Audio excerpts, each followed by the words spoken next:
Today we're going to talk about what happened in Worcester, Massachusetts on May 12th, 2025, regarding the forced displacement campaign of the Department of Homeland Security.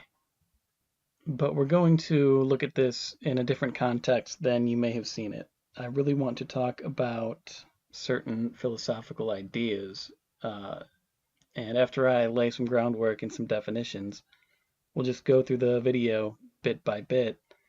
And what I want to keep a focus on are the ideas of a sense of refuge, a sense of false refuge, hope versus toxic hope, as well as the possibility that some nonviolent behaviors are maladaptive nonviolence, or what I will call today toxic pacifism.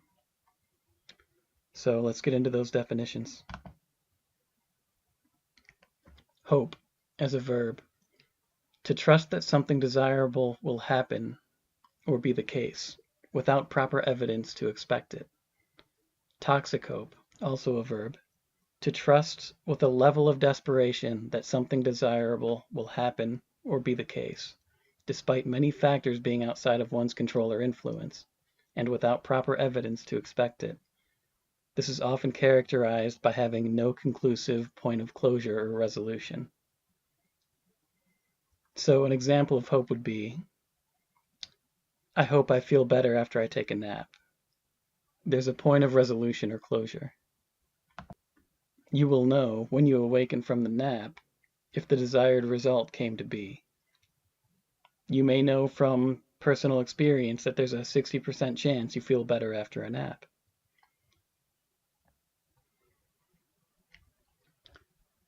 An example of a similar toxic hope would be, I hope I don't feel depressed anymore. For now, I'll just have a few drinks.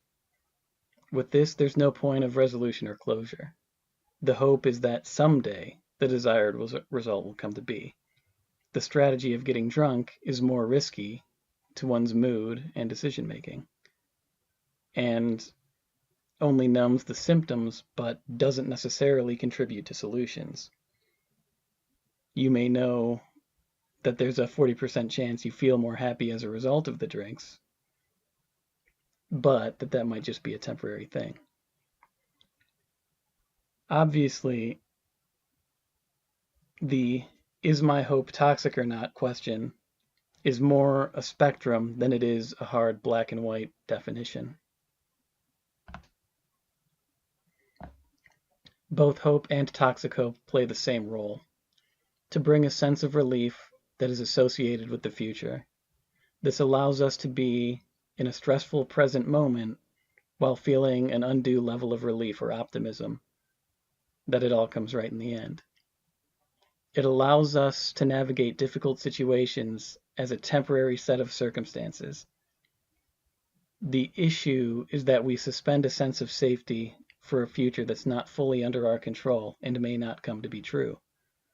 The primary benefit to hope is that it provides a high level of active energy. We are more likely to do something if we believe the results of doing that thing will be positive. If you're familiar with the Buddhist phrases true refuge versus false refuge, then you know pretty much exactly the groundwork. But I wanted to sort of fixate these definitions on this kind of thing. So, true refuge, a narrative that can be reasonably believed through evidence that explains why joy or safety will be secured. False refuge, a narrative that can't be proven true, that explains to some degree why joy or safety will be attained at a later date. Neglect, in the context that we'll be talking about, is the failure to act within one's agency to uphold their responsibility to the safety, health, and self-ownership of their own being, as well as the beings of any person of whom they are the guardian. Pacifism. The refusal to use violent force against another human being or beings. Toxic pacifism. The refusal to use violent force against another human being or beings in the context of a scenario wherein violence is already pervading in a persistent manner. So what makes the difference between pacifism and toxic pacifism is the environment. If violence is already taking place, the refusal to use force to stop it actually contributes to and enables the violence that is taking place. For example, if someone refuses to initiate violence when they are in an argument, it is healthy pacifism because an argument taking place is not overtly harmful in the same way that physical violence is. Imagine there's a pet dog, and that dog gets rabies and is now a danger to the people around him. Now, we know that rabies isn't the dog's fault. We aren't obligated to feel anger or hatred for the dog. We understand that there's a disease that unfortunately fell upon the dog. We don't have to moralize the behavior of the dog. We can understand objectively how the owner of this dog has a responsibility to make sure no one is hurt. If nothing is done, this is a failure to protect. If the owner says, "I'm a pacifist, I refuse to kill my dog," this pacifism is toxic because it increases the potential of violence. In this context, this nonviolent strategy is maladaptive.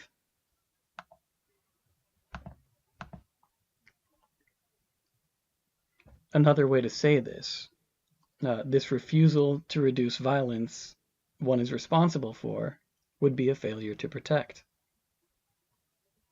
That example, though, is one of clear responsibility. When we consider intervention, we have to assess things differently. We'll stay on animals for one more example. Say there's a dog and a cat clearly aggressively postured at each other. Say the cat has kittens behind her. One important factor we need to understand is the relationship of need to the moment for both parties.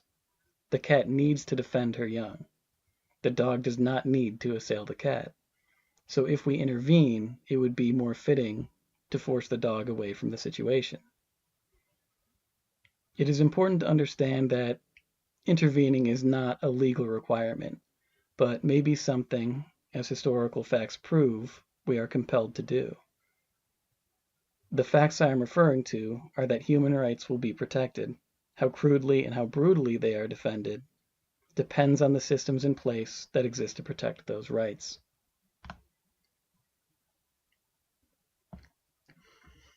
As it stands, citizens are not legally obligated to protect each other. What I am calling toxic pacifism or failure to protect is not considered a crime. Though neglect can be criminal in certain cases, individuals are not legally expected to risk their lives to resist oppression on another's behalf. However, I want to show two videos. Video 1 is what happened in Worcester. The second is something that happened in Glasgow several years back.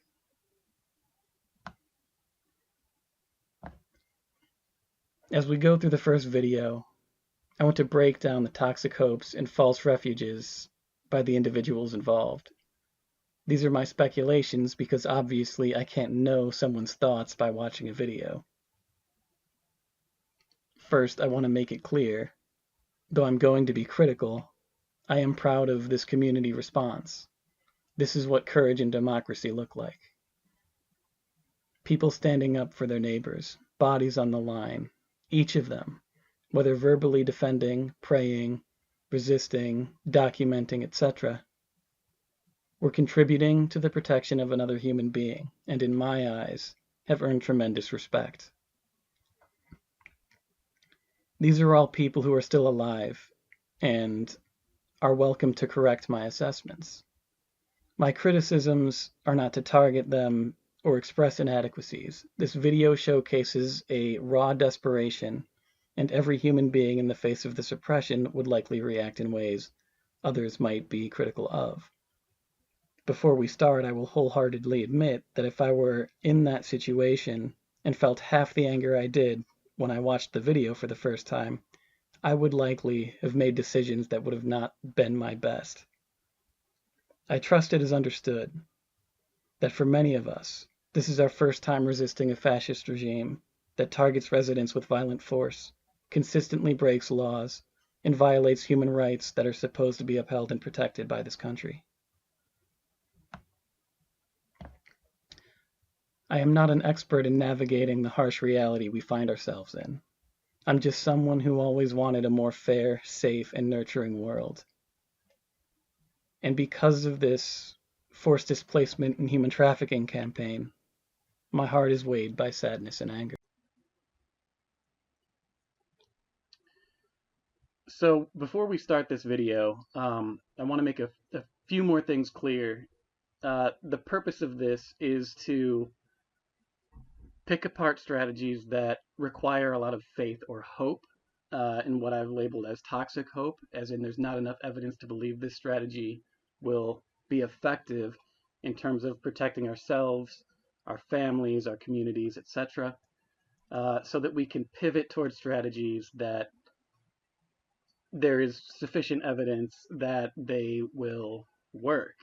And you'll see a very different vibe in the juxtaposition of the two primary videos I want to watch today, which are what happened in Worcester on Eureka Street on, I think it was May 8th or something around there, 2025, and what happened in Glasgow several years back. Because what we're about to watch today in this first video is an impromptu response to mercenaries and police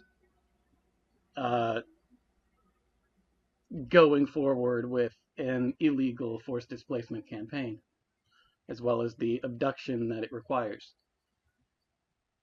Other than that, I want to make it clear that in this context, violence, though it may have been morally justified, would not have been a good strategy, especially when we see the point where it's not just a handful of mercenaries, it became a sea of police helping to assist the mercenaries, not to help to protect human rights and dignity. And we'll talk more about why that is a little later in the video. Both of the videos we're going to be watching are nonviolent resistance, and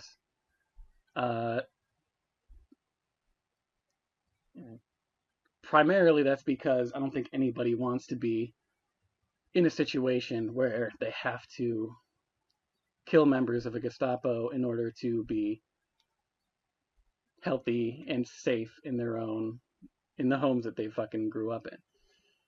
So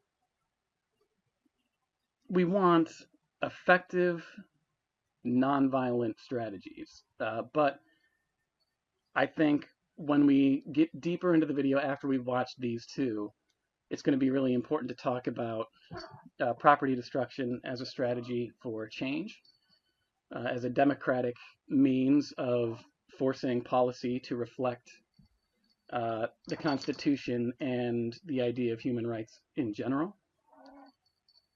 So, yeah, I guess without further ado, let's just get into this.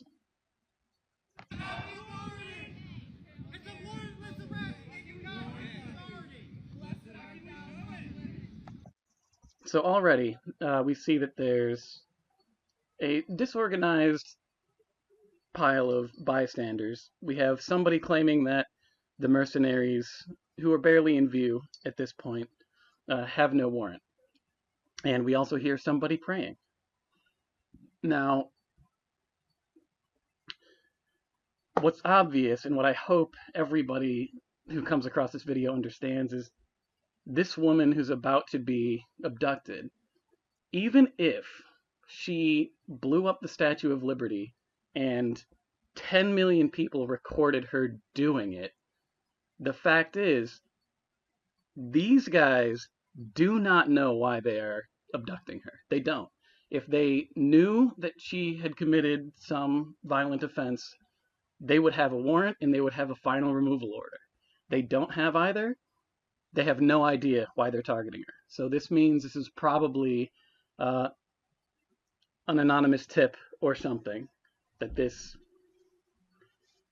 it honestly, them not presenting a warrant is proof that they don't have one, that they couldn't find a judge that was willing to look at whatever evidence or lack thereof, in probably this case that they have, to try to justify a detention. So when they're going through with a detention that's illegal, it's an abduction. So that's what we're going to fucking call it. Now, the person, communication, we're going to talk to as our first toxic hope strategy here. These men, they chose to be here. This is what these mercenaries want to do. For whatever reason, maybe they're racists, maybe they've been misled, maybe secretly they want to be the next Hitler or whatever. Maybe they thought the Gestapo looked cool or the SS was something that should happen here in the US. I don't really give a fuck why they chose to become mercenaries in a forced displacement campaign, because the reality is, if these guys have probably never set foot on Eureka Street, right? This is probably the first time that they've come to this location, and they're trying to yank a member of the community. They're trying to abduct a member of the community in this campaign. They're disturbing the peace, and this is quite obvious. And at any point, if these were actual federal agents who are just, breaking protocols and not identifying and not, doing warranted arrests, either way, they're criminals, is what I'm saying. But these men are human beings. They can choose. They can look at the situation. They can say, this is not what I want my career to be. They can leave, and then the peace is restored. All right? These neighbors aren't all coming out here to fight each other. These neighbors are here to protect one of their neighbors. So the clear and obvious disturbance of the peace is these mercenaries. And at any time that this situation, I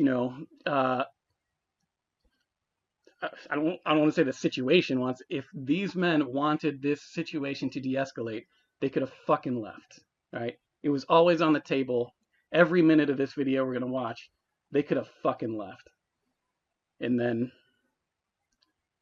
look at that, peace would return. So that first strategy of communication, trying to tell men who have decided to break laws and violate human rights not to do that anymore, it's a stretch that that's going to change their mind, right? You think they don't know that they're breaking the law? They know. It's why half of them cover their fucking faces. You think they, it's obvious. They're choosing to do this. So you're not going to convince them by telling them what is legal or what is moral. I think it's fine to communicate these things. I don't think everybody is caught up to speed on why this is horrendously threatening to the idea of justice and human rights protections and so on and so forth. But it's a toxic hope strategy. You're not going to talk a mercenary who's willing to destroy lives into not being that by making a legal or moral argument. It's just not going to happen. And then we have prayer. And if you've come across my essay of sorts, you kind of know where I stand on that. It's the one called Be the Angel God Failed to Make. To sum it up really fast, if God exists, I believe he is guilty of a failure to protect, a pretty egregious neglect to all life on this earth right now. And if he doesn't exist, that's kind of what I expect. But that essay is written in the context of God being existent and claiming to be a loving father, which I think he has failed. This isn't about atheism or religion. What we're talking about today is very simply, is it a good, effective strategy for protecting yourself, your family, or your community? And I think there is no evidence to show that it's a good strategy. You can still do it if it gives you a peace of mind, that's something. Might not protect anybody, but it's something. And I think what you would have to do to convince me that prayer is effective is you would have to show me throughout historical regimes that the people who prayed more were victimized by oppression less. And I do not think that that data exists. We could start collecting it now, but I think it's pretty cut and dry personally. So perhaps somebody who's more on the fence should do that research. But again, and I don't want to sound like I'm shitting on these people. They're out here, bodies on the line, trying to make sure that their neighbor is safe. So I have a tremendous amount of respect for everyone in here that isn't just allowing this to happen and looking away. So the baseline, I understand the courage. I understand that their heart's in the right place. I just want to talk strategy. So, if you're somebody who is here and you're watching this, and if any of this feels unfair, like I get it, but there's going to be a lot more Eureka Streets, and people need to be ready when it all happens. So we'll continue watching the video.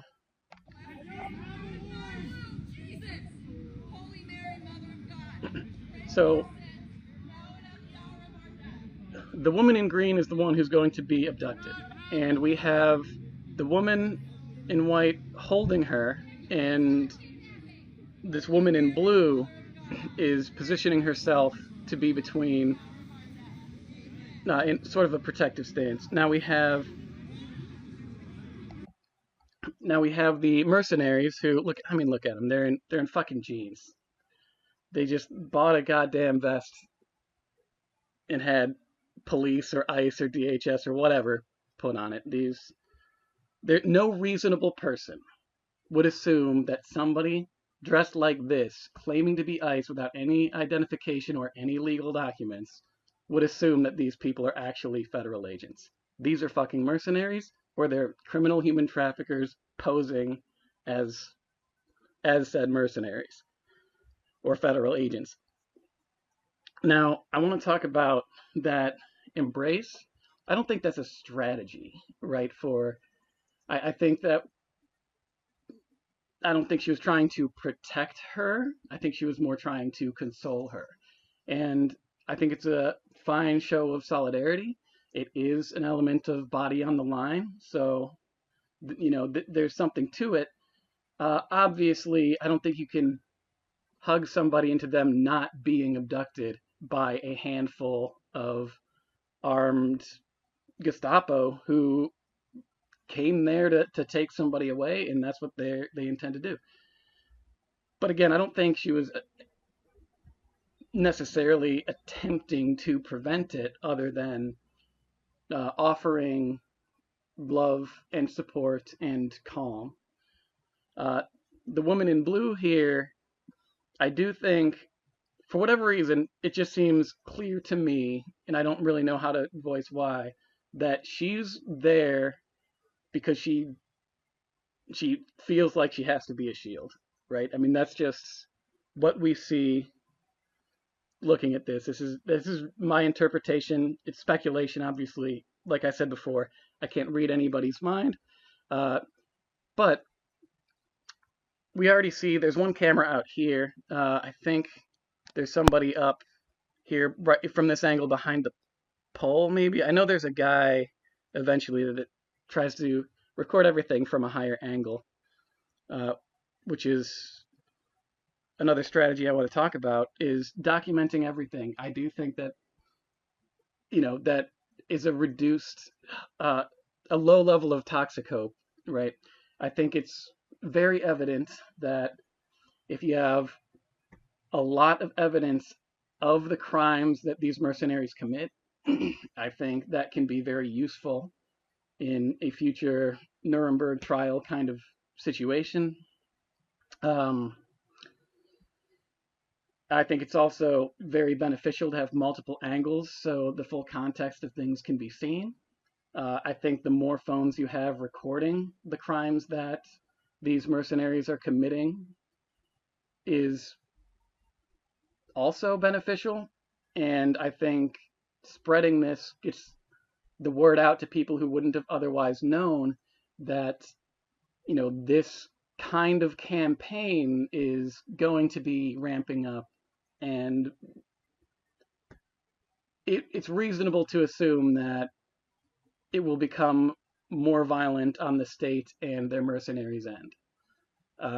But, you know, that's another speculation thing. I could be totally wrong. I'm just basically looking at the patterns of authoritarianism within history, uh, just that I know about, and there are enough parallels to convince me personally. Though you may know things that I don't.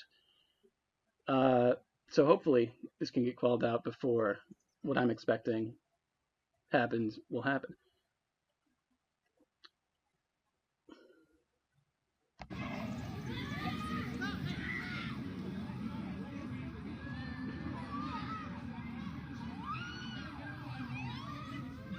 So we saw the woman that I referred to as placing herself as a shield swat away an arm. And we also have a woman screaming in a distressed fashion, okay? That's clear. The fact that the mercenaries are using force caused an absolute shit ton of commotion. You hear a lot of voices, you hear the screams.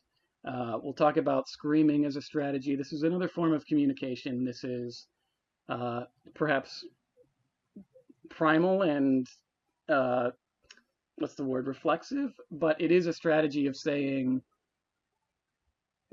I'm afraid, don't hurt me, someone help, right? And I don't think that it's sort of a conscious strategy, so I don't really want to talk too much about whether or not it's effective. I think it's effective for, you know, alerting the nervous systems of the people who want to protect that it has, it has moved into the next layer of that nervous system response in a stressful situation. So I do think it's probably good to scream, and I think it's especially probably good to scream if there are people who are there to protect you, because our nervous systems are wired to be in tune with the community, and these screams of distress do change the physiology and the stress hormone levels in our bodies, and this is to compel us to action, right? To continue to protect or what have you. Also, as we see, this is the first actual member of the state who arrives on scene. There is a police officer who was called, presumably by one of the members of this community, and we'll talk about that as a strategy as well. Now, assuming that a member of the community called the police to stop this abduction from taking place, the element of toxic hope here that I don't think there's proper evidence for is the idea that the police are fundamentally there to protect and serve the people. I think we'll probably get into this more later in the video when we're talking about property destruction and why it can be a valid strategy, though why it's dangerous, and it might not be a good one. There's a lot to brainstorm whether we should do it or not, and it probably varies from place to place. But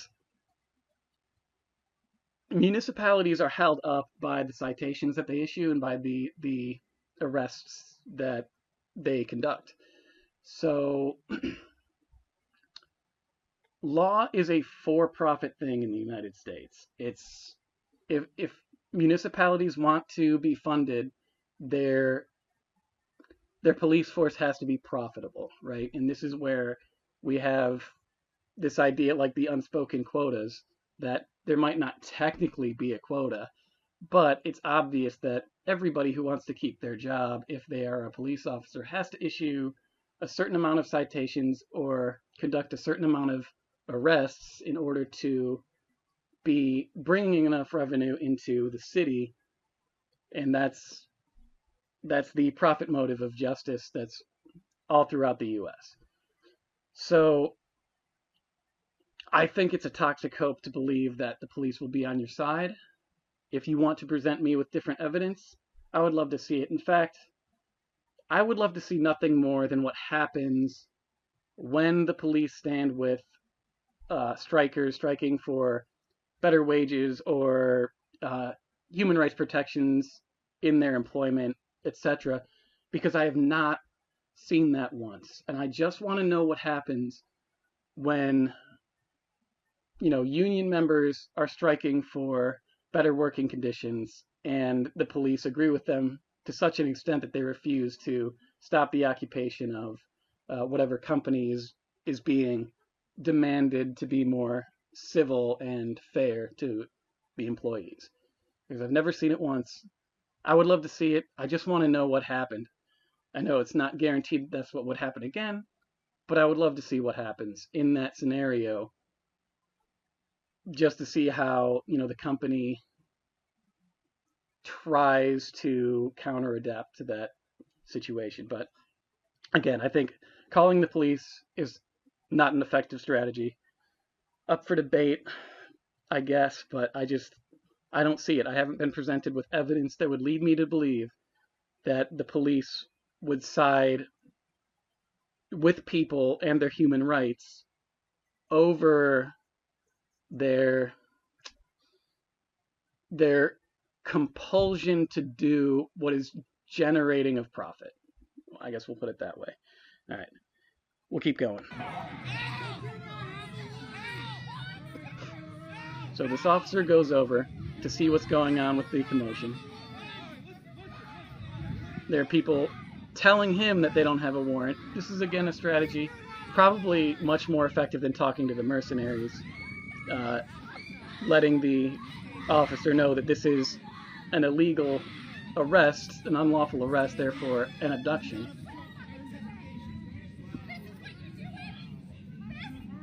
And then we have her shaming.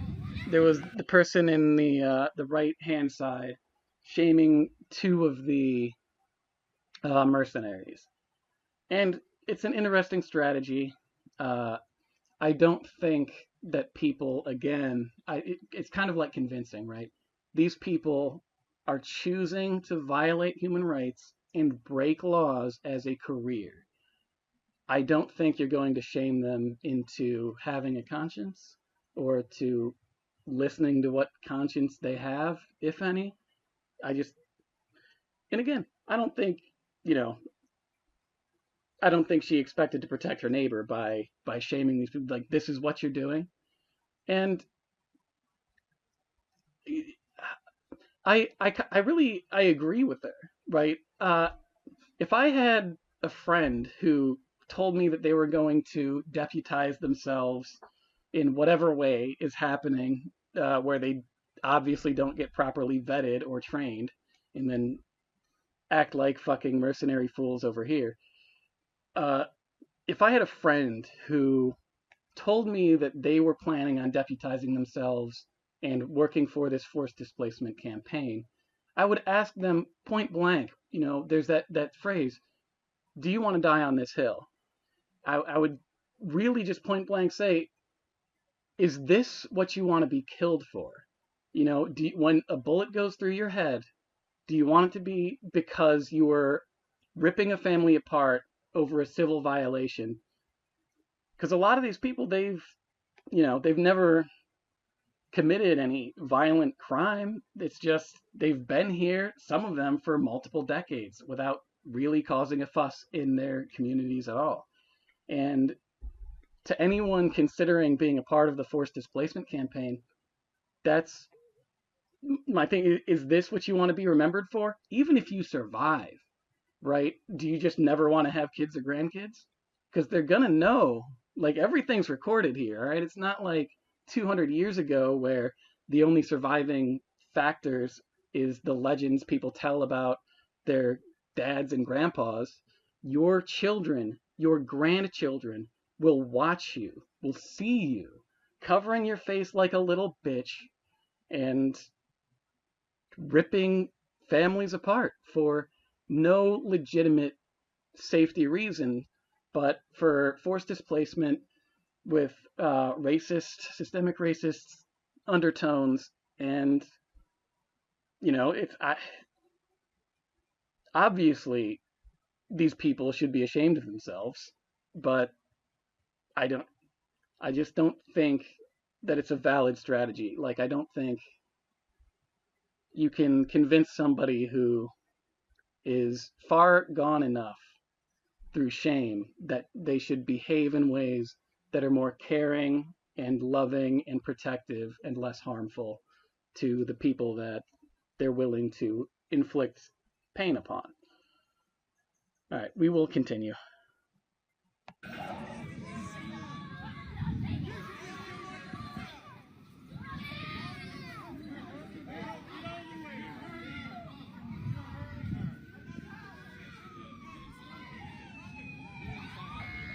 So we hear more vehicles. And the crowd is following this motion, which is great.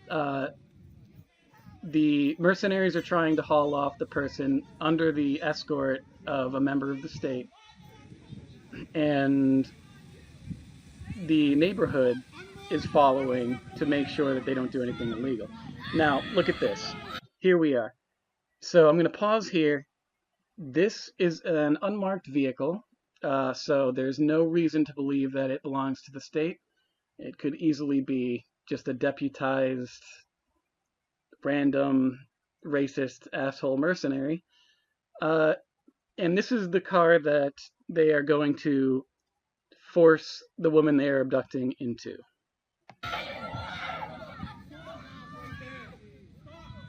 So there they are, the mercenaries shoving her into the car.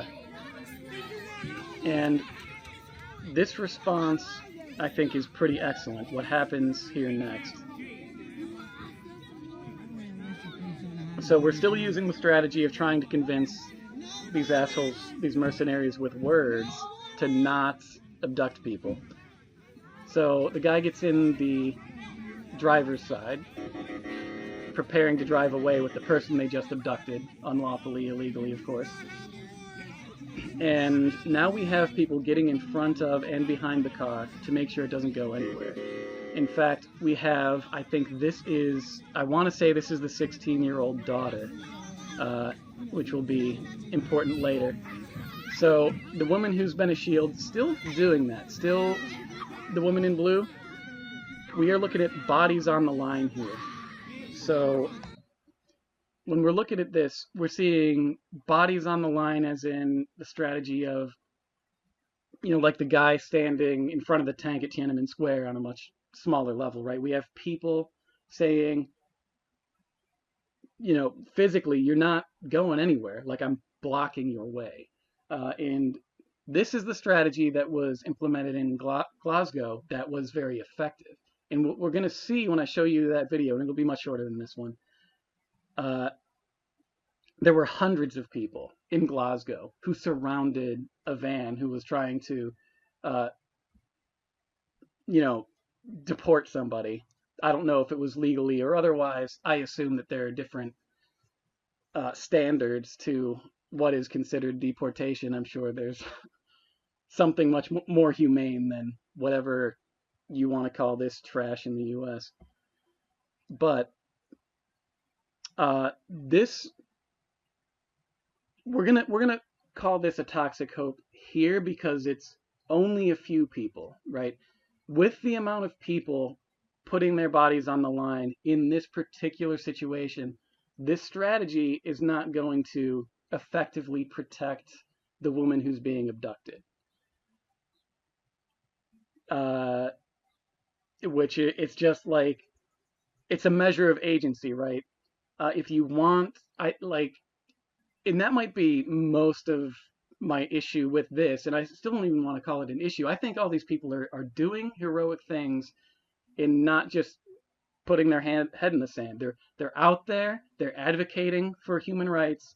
They're documenting the human rights abuses and the crimes committed by these mercenaries, and by extension, the police officers who are, arriving on the scene. So I'm not upset with the lack of effectiveness to protect the people of Eureka Street.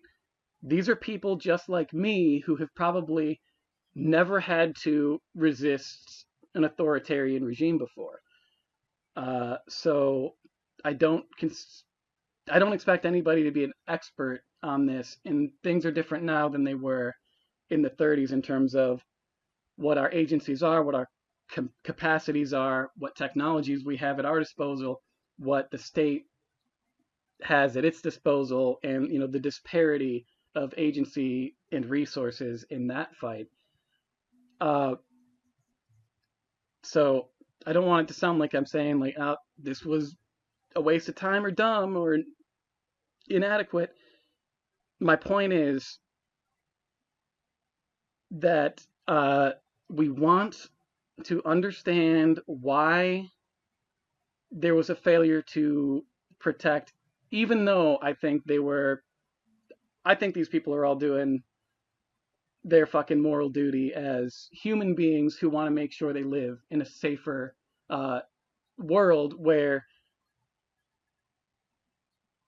people aren't just, fucking abducted and families aren't torn apart over some ridiculous forced displacement campaign, right? I think they're doing the right thing.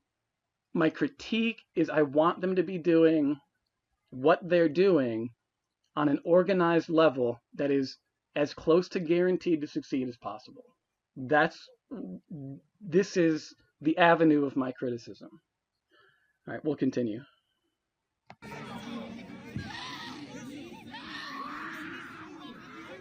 So we have the actual member of the state so far.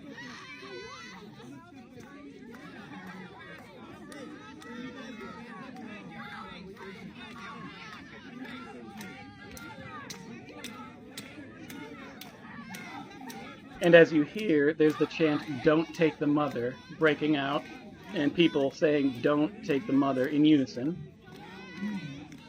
Another show of solidarity. I would consider it under the communication strategy. They physically pried the arms of the girl who was draping herself over the front of the car.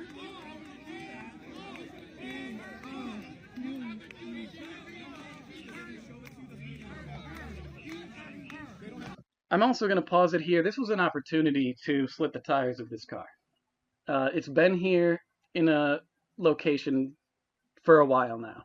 The state would claim that it's illegal or obstructing justice or whatever.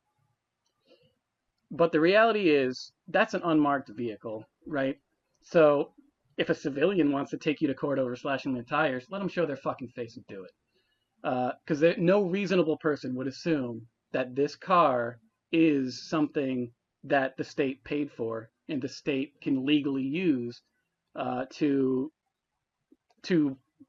break laws and breach human rights.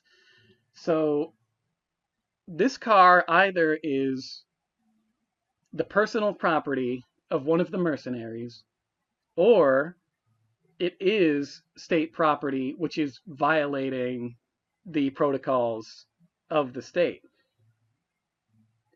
If this is a state car, all of these people have had a hand in paying for it, because all of this equipment is purchased from the dollars of the taxpayers and from what's extorted through things like civil asset forfeiture and other unreasonable forms of theft that are legalized in the United States. So if the state is using your money to oppress you, regardless of what the law is, it's morally justified to destroy that property so it can't be used against you or anyone else to devastate your liberties and the members of your community. So it would be illegal if it's state property, but no reasonable person would assume that it's state property. And also, no reasonable person, even if they knew for a fact that it was state property, would be thought to consent to their own oppression, right? It's unreasonable to think that someone was paying toward security systems that would then be weaponized against them. There's no such thing as consenting to someone else putting you under the gun with your own tax dollars. So we'll get back more to that on the strategy of property destruction afterward. But let's continue.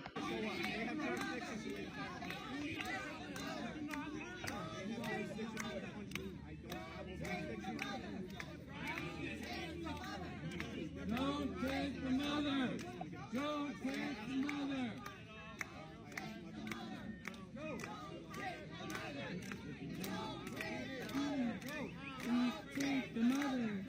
Don't take the mother! Don't take the mother! Don't take the mother! Get off the vehicle! You're going to injure the child!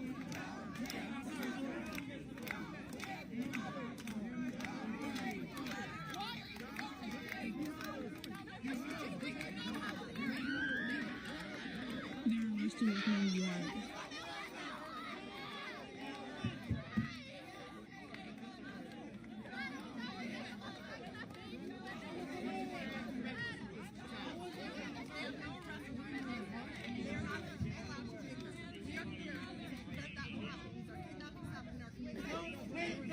Another thing to notice here is just how long the standstill has been.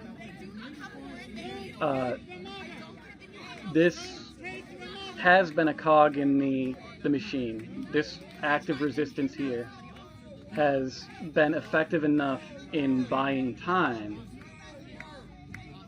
for a potentially more organized response, right? Because this, even though it's just a handful of people getting in the way, this fucking car still can't go anywhere. And now we have the mercenaries and the member of the state trying to clear out the area. And if there were a proper response like we are going to see in Glasgow, this probably would have bought enough time to get them there, which is definitely something to consider. This would put it toward, and now we have more police arriving on the scene. But this seems like there's not a ton of toxic hope required to believe that this will work as a method of buying time. I don't think it's a good strategy for stopping the abduction. However, it is effective at buying time for an organized resistance to get there and to ensure the safety of the people being abducted. And really, I think I've seen almost everything I want to see from this video. I just wanted it to get to the point where there's a sea of police.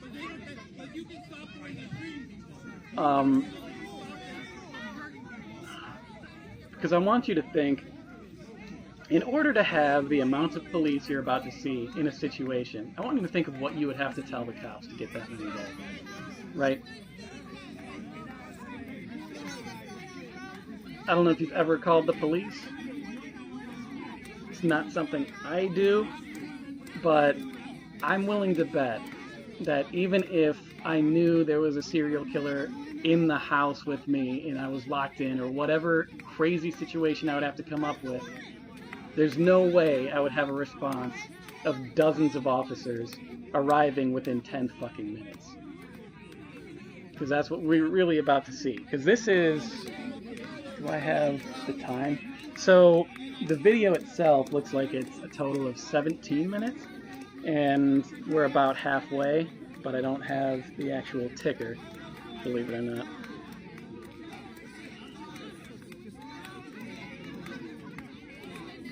So we have one of the mercenaries, a couple of the mercenaries communicating with the guy who's planning to drive away the abductee.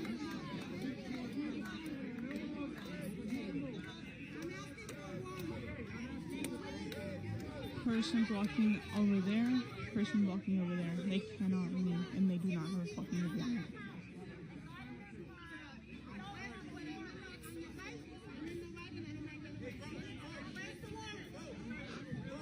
I also just want to be clear that this is what democracy looks like, right? This is the will of the people being what affects policy.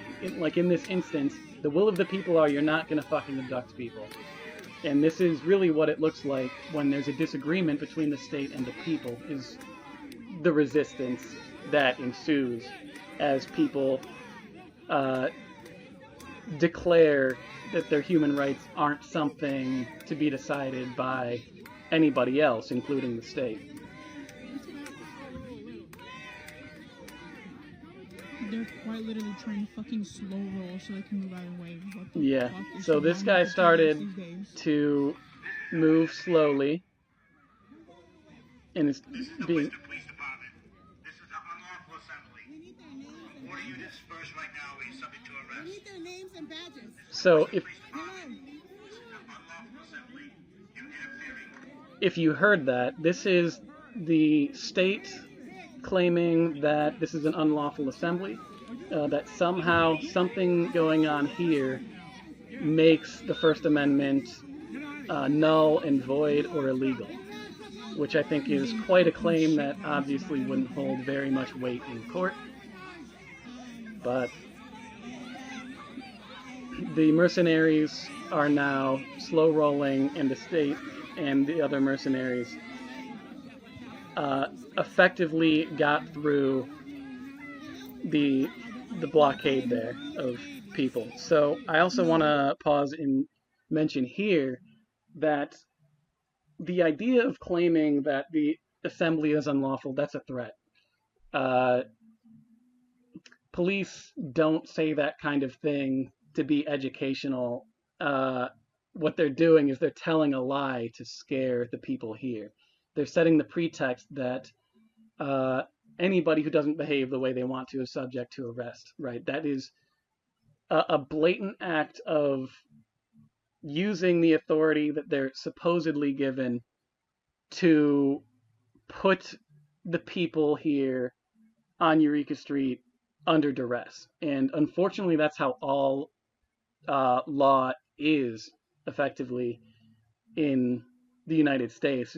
It's all under the gun. It's all sustained under duress, because all enforcement is done under the gun. It's violent force is the stick that is used to, beat people into submission. It's the boot on the neck is the fact that all law is enforced under duress and under the threat of violence. And even things that aren't legal that are perpetrated by law enforcement, these are also under duress, even though the behavior in question might not even be legal. Took the mom. The one who has the baby, I believe she's either a friend or a family member. Okay. But they took the mother of the baby, from what I Thank you. Yeah, no problem. All right, now we're going to follow them to what's going to be the last part of this video. Then we're going to play something that happens later on in the scene, but it wasn't captured on this one, so we have to switch videos. But I think we're going to arrive at the point where there's just an absolute shit ton of police cars.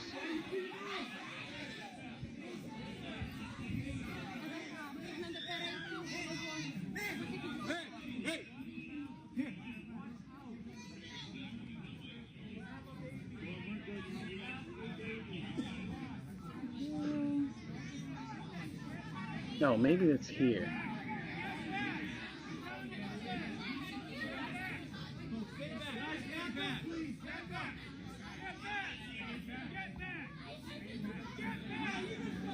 So this is still the bodies on the line strategy. This is still clogging police are the starting to process get- more than the police are anything starting else. to get aggressive with the citizens.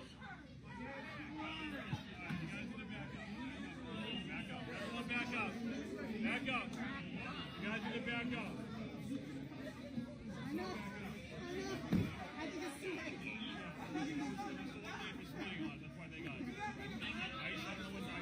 So yeah, I'm gonna skip ahead a little because I just want a good view of the amount of fucking police cars. Here, look at this. Look at this. You see, look at that. And there's some in the back. Let's go back a little bit. Look at the blinking blue lights here, blinking blue lights there, blinking blue lights all over the place. That's like a minimum of 6 cop cars. Each of those probably had 2 officers, right? And you can tell how because of this angle there could easily be way fucking more. But that's that one. Next we want to watch this.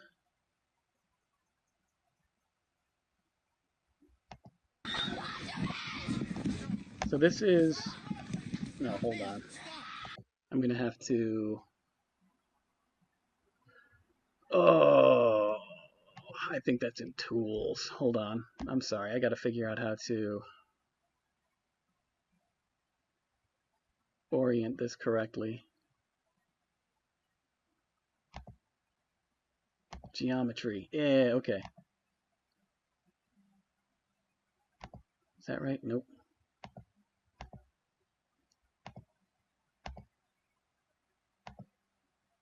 No, no. Oh, no. Is it from where I had it last?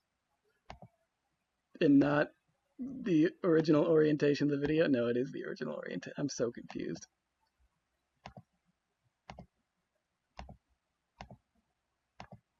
Alright. There's gotta be... How does this one work?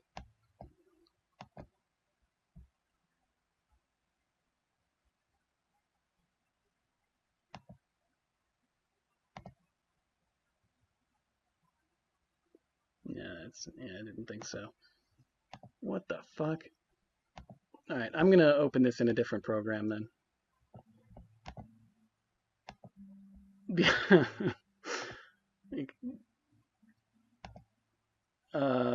Where was that? Let's go here. Yeah, sure, we'll open with photos, I guess, and hope that it's the correct orientation. Yeah, alright.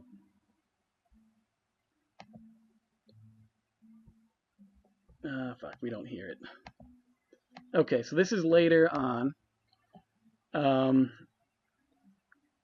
The 16-year-old, who I believe was body on the line, physically putting her arms over the front of the abduction vehicle, running away from mercenaries and members of the state.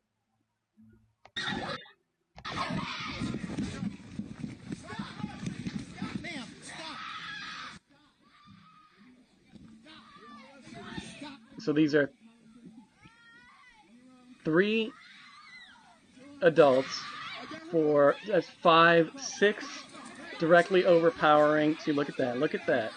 All right, so we had 6 officers directly overpowering a 16-year-old girl, and then quite the aggressive shove here. Let's watch this officer, a mercenary. I think he's an officer. Look at that. That's certainly excessive. And I also just want to pause that moment. So we have a 16-year-old girl who is pinned down by multiple grown men. She is face first into the pavement, holding a binky from the baby that is a member of this community at some point earlier. Which this is a disgusting spectacle. So, yeah, that's all I wanted to show from that. Now, oh fuck, I didn't get the video. Let me go to YouTube then. Whoops.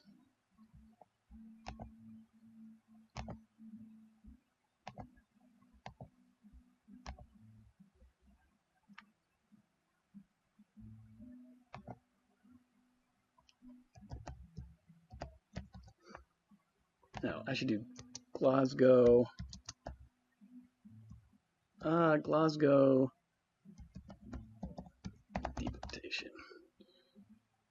Yes, right here. Okay, and this is short.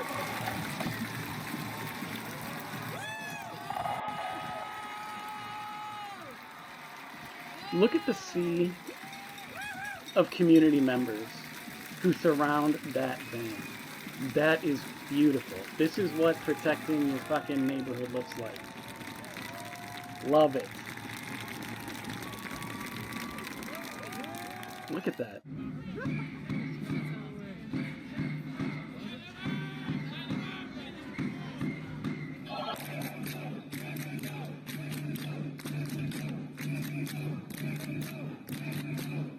Look at that.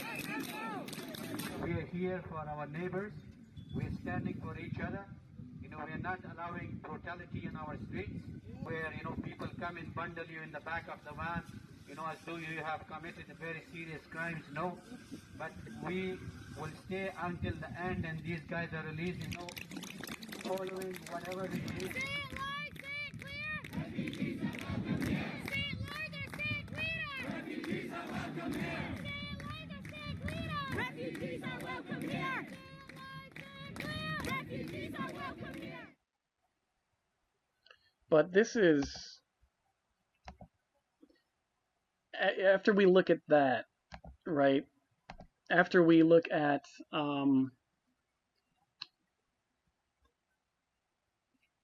what happened on Eureka Street versus the sheer level of organization and just the numbers, the bodies on the, what was that van going to do in Glasgow? There was no way it was going anywhere. It was a sea of people who refused to allow that brutality in the streets, just like that guy said. And was it cathartic to just hear those boundaries stated clearly? We are not going to allow this brutality in our streets. It's cathartic to hear that, you know, we're not sitting here and pretending that something gives the state the right to devastate families over victimless crimes or whatever. To just say, it's not about a fucking argument. You're not doing this in our fucking neighborhoods. Get out. The people who live here are residents here and they're going to stay here. They're welcome and they will be protected. I think that is an excellent sentiment. It's a heartwarming video, in my opinion. And I mean, imagine that's you in that van, right? You're shoved in. You have no idea if you're going to be able to talk to your lawyer. You have no idea if you're going to see your family or say goodbye. Your life is about to change forever. You're probably nervous as fuck. And you hear those chants that refugees are welcome here, or let him go, let him go, let him go. And you can probably feel the vibration of certain chants and claps while you're in the back of the van. How safe would you feel in that community if you knew for a fact a couple hundred people had your back, even against the state, right? And I know things are different in Glasgow versus the United States. The United States is the most heavily militarized state probably the world has ever seen. That's including its police, contrary to what you may have seen in terms of the defund the police movement. The police were never defunded in the United States. Funding has always ramped up. Certain programs did spring up to exist between the police and the community. And I'm sure those are beneficial, but it does not change the fact that the police are more heavily militarized in the United States every single year. And as we can see from the ICE, Gestapo, and the mercenaries that they enlist, uh, it's, you know, it's a wild time to be alive. In terms of property destruction, right, as a strategy, I want to briefly summarize the Pullman strike. And in that strike, this was a train company that was like luxury trains. I think it also transported goods, but the intent was for a train ride to be luxurious for the clientele. This is at a time of company towns. What that means is the company that employed its employees also housed them in a town, meaning it also owned the grocery stores, etc. So everybody's paycheck went to the company for the rent in the town that the company owns, as well as like the grocery store that the company owns. So anytime the company wanted to get the full paycheck that it just paid to its employees, all it had to do was raise living expenses, and that entire paycheck would effectively be siphoned back into the company. It is the quintessential example of the meme slavery with extra steps. It is literal slavery to be having to pay. I mean, it's. I assume you understand. But the people recognize this, and when we understand that politics is a company, that is to say, politics in the United States is heavily a corporatist republic. It has democratic values, but with what we call lobbying, lobbying had a definition before now, and I don't know internationally if lobbying holds the same connotations as it does in the States. But when people complain about lobbying in the United States, they are talking about a legalized form of bribery, right?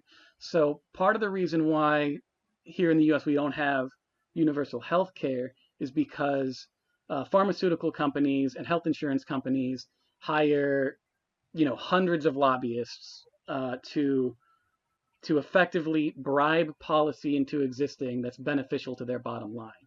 And we also have a bunch of politicians who own rental properties and who are stakeholders in like privatized prisons. We have stakeholders in pharmaceuticals. So we know that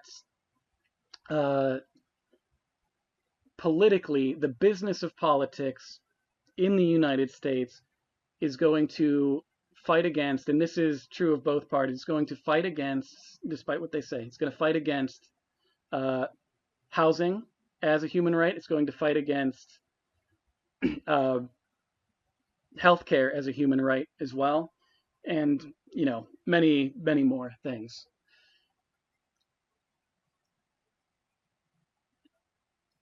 The Pullman strike, the strikers understood that when they demanded more fair conditions, less chattel slavery reminiscent conditions, that any time the company said no, they were going to damage enough company property that it would negatively impact the bottom line of the company. And the reason this strategy was effective is because they were offering sort of a proposition. Either you're going to lose your profit margin by treating us fairly, treating us well, and liberating us from this fucking company town situation, or you're going to lose more than that in property damage, right? You're going to lose that profit margin either because you meet our needs and meet our human rights protections and the boundaries and the safeties that we demand, or you're going to lose that money through destruction. And this is something that is a very dangerous strategy obviously, if you are applying this strategy to the most militarized state in the world, this could be a from their perspective, from the perspective of the oppressor, this would be a act of terrorism or whatever, and this strategy would be considered a reason to further militarize the police, suspend more habeas corpus, and act as though it's a state of emergency or under martial law, even if it's not declared. So there's an element of playing with fire to it, but if your mayors knew, right, that you had thousands of people who were going to say quite plainly, this is our demands, right? ICE doesn't come onto our streets. It's a Gestapo. It's human rights violating. We'll talk about deportations after ICE is abolished, and only, under the context where it is shown that the person is a danger to society or whatever. But as the current regime stands, it is not reasonable for anybody to trust that they will be treated at the human rights standards that is supposed to be protected by the United States and is not in the context of ICE. And to say every time someone is deported, we're destroying $10,000 worth of city property, right? As an example. Now, there would be a bigger crackdown, but you would also have to assert the boundary of every person who is arrested for destroying property, is valued at, we'll say, $200,000, right? So if they want to play this game, you would make it clear that you have thousands of people, prove that you have thousands of people, because I think you would really need to have enough people that the mayor would rather cave than really watch the streets fill with blood by calling in the National Guard. But if you have enough people, you could say either ICE doesn't touch our fucking streets, or we are going to bankrupt this city. Because the reality is, with fascism being so corporatist, the reality is everyone's going to need to find ways to perform mutual aid for each other, to watch each other's backs, to feed each other, to make each other laugh, to do pro bono work in different health fields or whatever, just to watch out for their communities. Because in fascism, the social safety nets are rapidly dismantled. We're already seeing that happen. So the reality is, you're not going to be able to rely on your cities or your government, in my perspective, if you have evidence to prove me wrong. Otherwise, absolutely go for it. But it was clear, in other situations throughout history, that the people who survived on the mutual aid of others, people risking their lives to make sure that people stayed fed, to cheer people up, to make sure that they got to see a dentist, even though they have been in hiding for months and don't have the money to pay for dental work and that kind of thing, or whatever. Whatever we're talking about in terms of people helping each other survive an authoritarian regime. So the social safety nets of the government and of the cities aren't going to be enough to rely on anyway. So this is almost a chip in the favor of people who demand human rights to be respected. Y'all aren't going to protect us from ICE. Why do we fucking need you? If we have to feed each other anyway, why do we fucking need you? Here's the reality. Either the city goes bankrupt and we take care of it ourselves the way we're going to have to, even under this forced displacement campaign, blah, blah, blah. Obviously, again, this is a dangerous strategy. We have to keep in mind that every person who is a tax-paying citizen here, and almost everything is monopolized by moneyed interests, right? So it would be virtually impossible not to to exist in this society without financially contributing to the oppressive regime. So, in a way, destroying the property that's being used against you is, in effect, destroying your $20 and your neighbor's $20 and your brother's $20 and all these different little contributions that were made to the city and the state. But I do think it's worthy of being on the table if you have the resources and the mutual aid groups and the strength of communities to do it.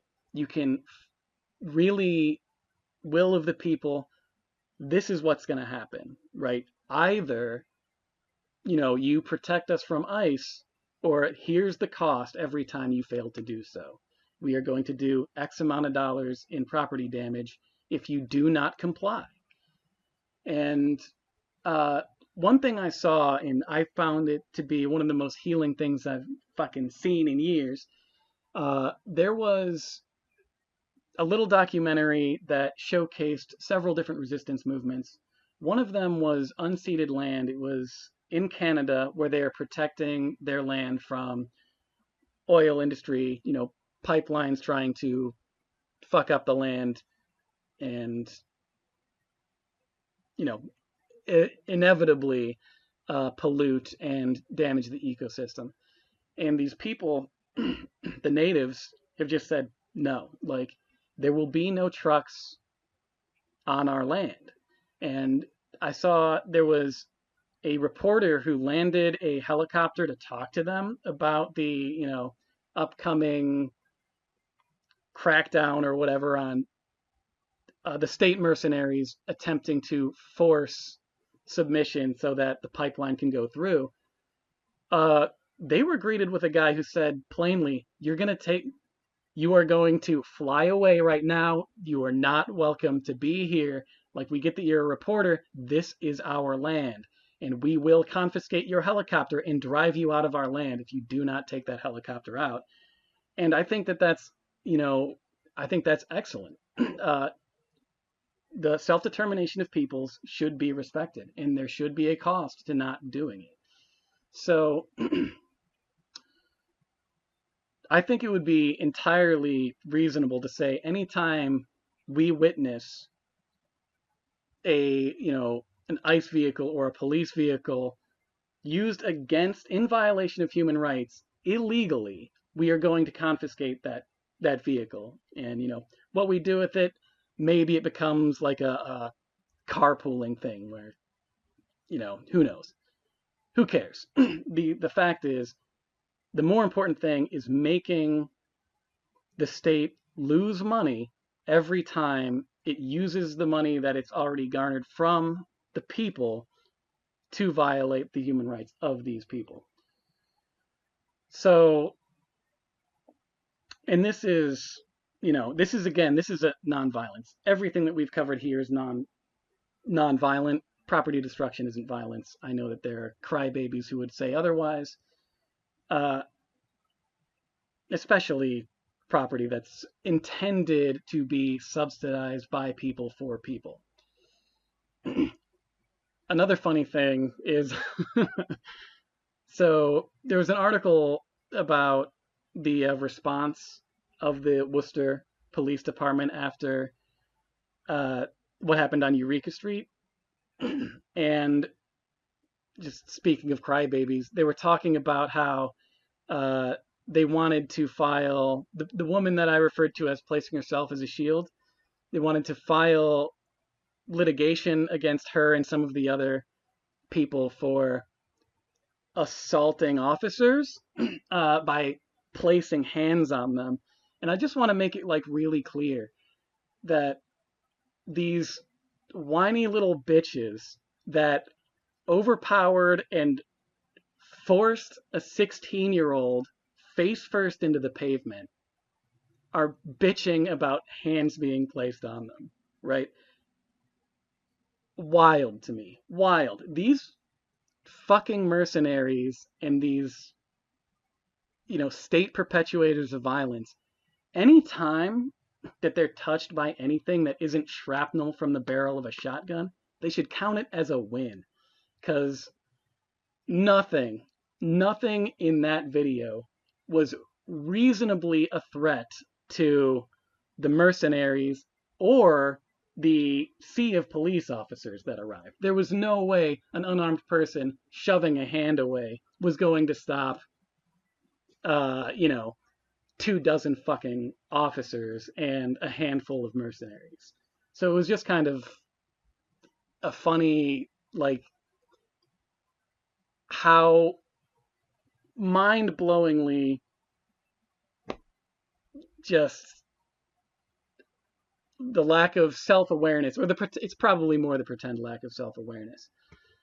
But I think I'm going to do this, just wrap this up as this. This is going to be our non-violent chat. Obviously, we talked about toxic pacifism and toxic hope. This was, I guess, more the toxic hope section of this idea. And, one last thing, and maybe I'll start the next video with this too. It's important to understand why people are killed in the world that we live in today, right? So when you see, let's say, for example, that 16-year-old girl were my daughter, and I had just arrived on the scene when she was tackled and forced to the ground, right? Maybe I heard that shit was going down in my neighborhood. I got a call, and my commute from work was just long enough to get me back to witness that happening. And let's say I just lost my shit. This is my daughter being mistreated. Let's say I had a gun. I killed the 2 officers that shoved her down, and then I was shot and killed myself. We would look at that and we would say, okay, that was the wrong decision. We understand why it happened, though, right? We can look at the causality that would have contributed to that scenario, because everybody who has a child feels a visceral need, a compulsion to make sure that they are safe. And this is a good instinct. This is a protective instinct. This is not just like psychotic rage. This is mama bear energy, right? So we would look at that and go, okay, that was a problem. That didn't protect anyone, really. It was just perhaps a waste of life or whatever. But in our understanding of what events could have led to those decisions being made, or those, reflexes coming out, or whatever you want to call it, we would understand the causality. We don't have to agree with it. We don't have to think it was morally right, but we could understand where it came from, how it could have been prevented, because we understood where it came from. Now, I want it to be clear that people are killed for much less in this world, in this society. So some reasons that people are killed are because they live on land that another country wants to own. So, way less causality in terms of someone contributing to what could be violence used against them. We also know that, people are killed because they can't afford food in certain societies. People are killed because they can't afford healthcare in certain societies. They are failed to death by monopolization and policies that commodify human needs, which effectively is revoking human rights. I mean, if you wanted to revoke human rights, the most effective way to do that would be to put them all behind a paywall and just don't fucking pay people enough to get it. So we know that people, I can shorthand this. We know people are killed for a lot less than abducting people or brutalizing 16-year-olds. right? We know there are people who are killed for a variety of political, economic, and land-related or geopolitical. Or we know that people are killed often. People die from easily preventable causes all the time in our society in 2025. And I think I'll leave it off there, and we'll pick up the morality of violence and the reduction of violence in the, I guess, next video. But thank you.